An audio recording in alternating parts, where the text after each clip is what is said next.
Америк нэгдсэн улсын байгалийн түүхийн музейн ажилтан Эндрюсийн ахалсан шинжилгээний анги 1922-оос 1925 онд 3 сайхан, Баян заг, Таацын цагаан нуур, Баг богд, Хаалган, 1925 онд Хаалган, Баян заг, Орог нуур, Их богд, Баян заг, Хялга, Хөх хот, Борзон гэсэн чиглэлээр палеонтологийн олдоорт газар археологийн дурсгалуудыг илрүүлэн Монголын говийг дэлхий дахинд сурталчилсан нээлт хийсэн юм.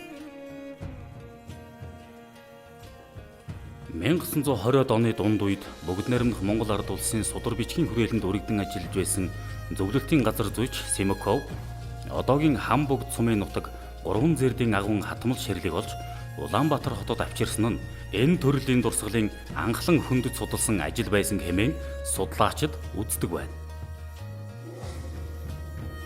Северэ сумын нутагт эртний бичиг бүхий нэгэн чулуу байдаг тухай нутгийн нэгэн залуу багш 1948 онд Тус аймгийн нутагт ажилласан ангийнханд мэдээлэхэд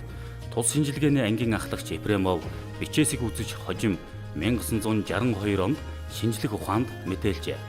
Үүнээс хойш тус бичээсийг зөвлөлт Монгол, Япон зэрэг орны судлаачид шинжилсэн бөгөөд Северэн бичээс хэмээн нэрлэгддэг билээ.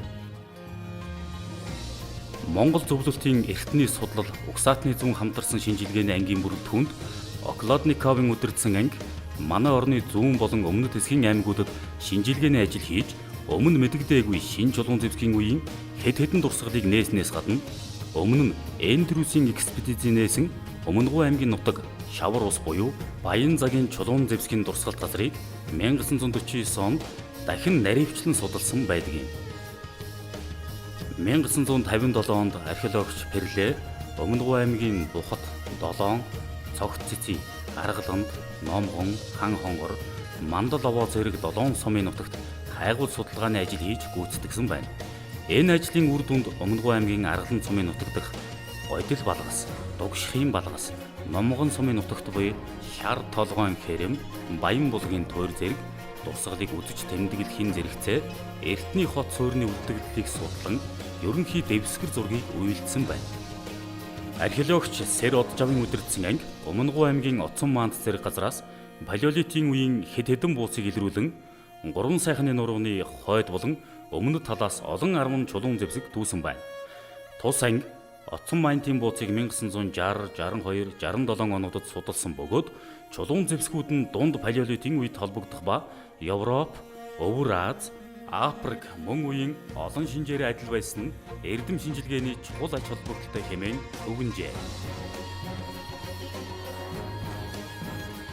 1960 онд зөвлөлтийн археологч Волков Мандалай сумын нутаг хар аргалан дуулна Монголын үед холбогдох нэгэн булш малтж үйсэн саадагтай Харуулын сумны төмөр зэв, Утга, Хэд цахиур бүхий ширэн хавд, ширэн хоромсогтой нимгэн арьсаар бүрж хийсэн наамал модон ном зэрэг олдвор илрүүлжээ. Монголын дорнод ба өмнө зүгийн аймагуудын нутгаар дорж Окладников нарын судлаачид хайгуул судалгаа явуулснаас Булган сумын нутаг Баян заг,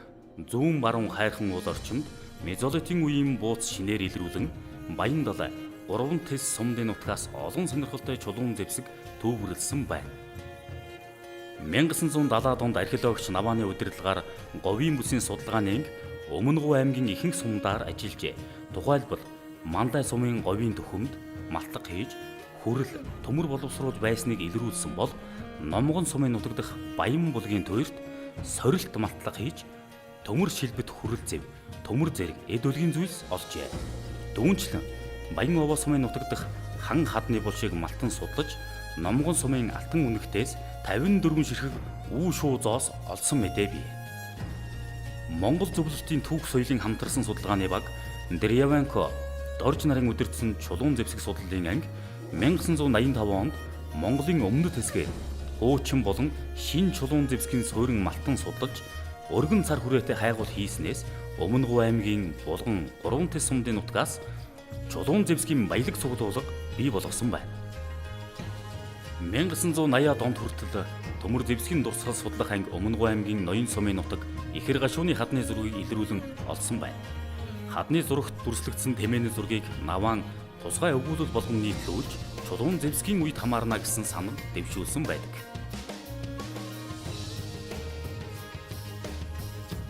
Өмнөгов аймгийн Номгон сумын нутагт 13-аас 14-р зууны үеийн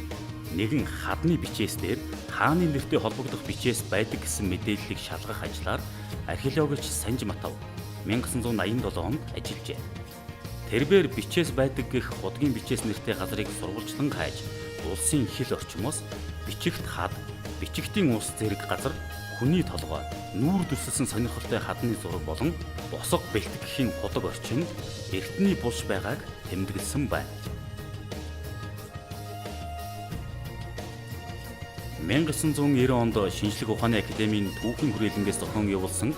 Хүннүүгийн дурсгал судлах анги Номгон сумын Баян булгийн туйрд 2 хэсэг газар маллага хийж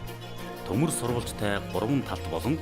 навчин хэлбэрийн хүрэл зэв, уушуу хэмээх эртний зоос, хүрэл тойл, хүрэл тамга, ваар, сав суулга, барилгын шавар эдлэл,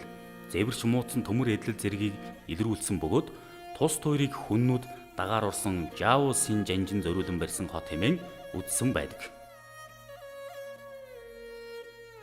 1996-аас 99 онд Гонгор Жав, Энхбат нарын бүрэлдэхүүнтэй хээрийн шинжилгээний баг Монгол нутаг дахь түүх соёлын дурсгал сэтвчилсэн лавлах бүтээх ажлын хүрээнд Өмнөгов аймгийн нутагт ажиллаж Баян цагийн суурин, Оцон маанд, Цахиуртын хөндийн чулуун зэвсгийн суурин, Аривжих, Долоон уул, Завсар уул, Уртын гол, Сэврийн хадны зураг, Уртын амралтын хүн чулуун хөшөө, Баян булан, Годил балгас, Дэмчиг, Сангийн далай, Улаан сахиус, Цагаан толгойн хийдийн төөрүүд зэргийг давтан болон шинээр бүртгэж гэрэл зураг, гар зураг, дүрс бичлэгээр баримтжуулжээ.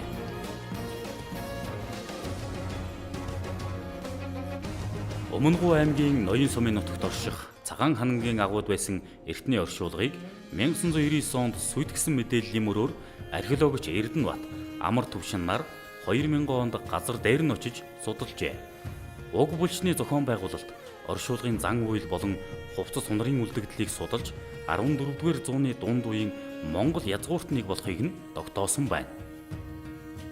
Хам богд сумын оюу толгой орчимд 2001 онд Цэвэн дурж нарын бүрэлдэхүүнтэй баг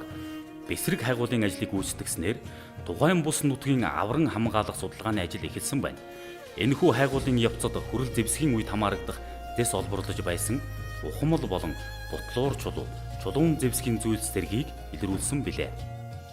Улаанбаатарын их сургууль, Оросын холбооны улсын Санкт Петербургийн их сургууль, олон улсын Монгол холбоо, Рейхийн гэр музейн хамтарсан Төв Азийн археологийн шинжилгээ төслийн археологийн хэрийн судалгааны анги 2007-2009 онуудад Өмнөгов аймгийн Номгон сумын нутагт археологийн хайгуул судалгаа хийж Баян булгийн туйраас